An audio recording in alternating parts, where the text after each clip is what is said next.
खींच खींच किनारे कर रही है। यशोदा मैया बोली चौरे लाला, मैं तेरी लंबी उम्र के लिए ये दीपक दान करे और तू खींच के किनारे करो, काहे को लाला? कन्हैया बोले हम ना करेंगे तो सब बहना जाएगा। मैया यशोदा भी भगवान की माँ ठहरी, कहने लगी अच्छा तू ऐसे कौन कौन कौन पार करेगा, ना तो भवसागर है जाने के तू प्राणी बहतो है।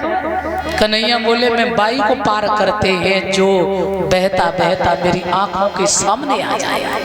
क्या लिखा है गोस्वामी जी ने? आसन मुख होई जीव मोहि जवै,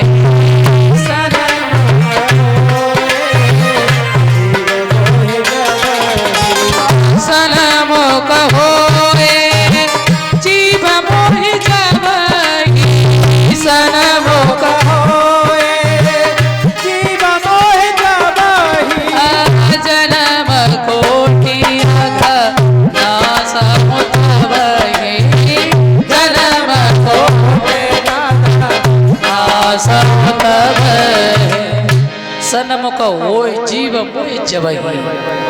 एक बहुत सुंदर बात सुनाई सुखदेव जी ने यहाँ परीक्षित को कि तुम्हारे बाबा जो युधिष्ठिर थे ना, एक बार उन्होंने यज्ञ किया और यज्ञ में भगवान कृष्ण को सब थे उसमें, कहा इसका प्रथम पूज्य कौन है? नकुल सहदेव सबने कह दिया इसके पर पूज्य हैं हमारे श्री कृष्ण भगवान। सो वही भगवान कृष्ण के बुआ का लड़का बैठा था शिशुपाल, खड़ा हो गया और खड़े होते ही गालियां शुरू, खबरदार वृंदावन में रहने वाला, पोखर का पानी पीने वाला, करील के कांटों में पलने वाला, गैया चराने वाला, गोपियों के चीर चुराने वाला, अरे कल से द्वारिकाधीश बन गया तो क्या भगवान? बिल्कुल नहीं, उसका पूजन नहीं हो सकता है। भैया अब अर्जुन के सामने और कन्हैया तो कोई ऐसे बोले जाए, अर्जुन तो गांडी भी लेके खड़े हो गए, खबरदार एक शब्द भी आगे निकला।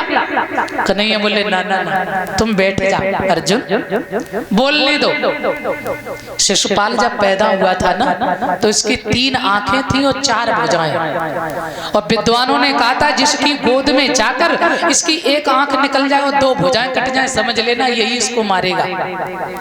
बुआ जी ने सबकी गोद में दो और जैसे कन्हैया की गोद में दो से एक आंख निकल गई और 2 भुजाएं कट गई। बुआ बोली तू हमारे लाला को मारेगा का? कन्हैया बोले पागल हो बुआ, हम क्या मारेंगे? तेरो बेटा रोज 100 गलती करे तब भी नहीं मारेंगे, और बता। तो बुआ खुश हो ही गई, अरे कोई काय गलती करेगा खामे खाए गालियां क्यों देगा?